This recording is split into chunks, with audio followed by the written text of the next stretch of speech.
एक बहुत ही खूबसूरत गांव था जिसका नाम था बीरनगर। यहाँ सभी लोग बहुत खुशी खुशी से रहा करते थे। गांव में सभी कुछ अच्छा चल रहा था और इसी बीच अमेरिका से एक फैमिली अपने पुश्तैनी घर में रहने आती है। उस परिवार में पति पत्नी और उनका छोटा सा बेटा थे जो अपने हवेली में रहने आए थे। सभी के आते ही गांव वालों में खुशी की लहर दौड़ पड़ी, क्योंकि यह फैमिली कोई और नहीं बल्कि इसी गांव में रहने वाले एक पुराने जमींदार की थी और गांव वाले उनकी बहुत इज्जत करते थे। सब कुछ ठीक चल रहा था, लेकिन अचानक एक दिन इस परिवार के बच्चे की तबीयत अचानक बिगड़ने लगती है। सभी को लगता है मौसम का परिवर्तन हुआ होगा, लेकिन बात तो कुछ और ही थी। धीरे धीरे लड़के का चेहरा नीला पड़ने लगा। आनन फानन में परिवार ने डॉक्टर को बुलाया और डॉक्टर को भी कुछ समझ नहीं आया तो उसने पास में ही बने एक हॉस्पिटल में उन्हें स्वास्थ्य परीक्षण के लिए आमंत्रित किया ताकि बच्चे की बीमारी का पता लगाया जा सके। परिवार ने डॉक्टर की सलाह अनुसार हॉस्पिटल जाना जरूरी समझा। सारे परीक्षण होने के बाद भी कुछ नहीं हासिल हुआ। जैसे ही सारा परिवार गांव पहुंचा तो गांव के कुछ बुजुर्गों ने बच्चे की हालत देखकर उन्हें ओझा के पास जाने को कहा। आज भी गांवों में पुराने रीति रिवाज के अनुसार झाड़ फूंक करके इलाज करने की प्रथा कायम है। परिवार सभी सदस्य बच्चे के लिए ओझा के पास भी जाने को तैयार हो गए।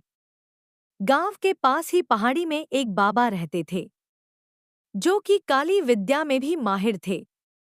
जैसे ही उनके आश्रम की सीढ़ियों में वह बच्चा अपने परिवार के साथ पहुंचा तो ओझा जोर जोर से चिल्लाने लगे, तू क्यों आई है?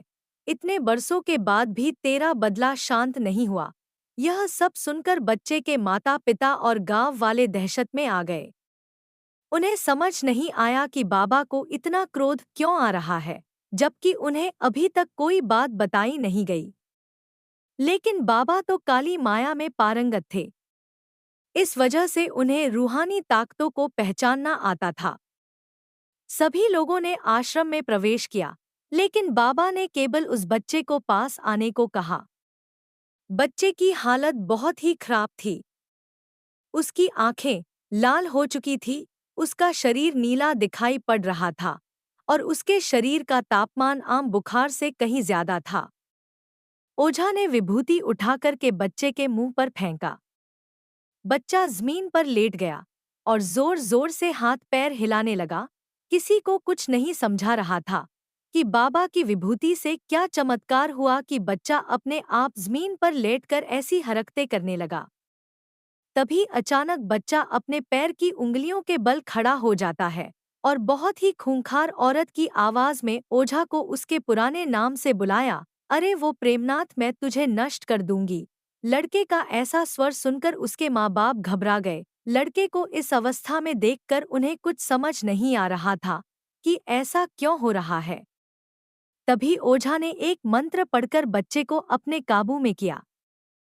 सारे गांव वाले ओझा से पूछने लग, बाबा ये सब क्या है? यह बच्चा ऐसा क्यों कर रहा है? तभी ओझा ने बताया कि इसके अंदर कोई चुड़ैल आ चुकी है जो कि आज 70 साल पहले चोरी के आरोप में जिंदा जला दी गई थी।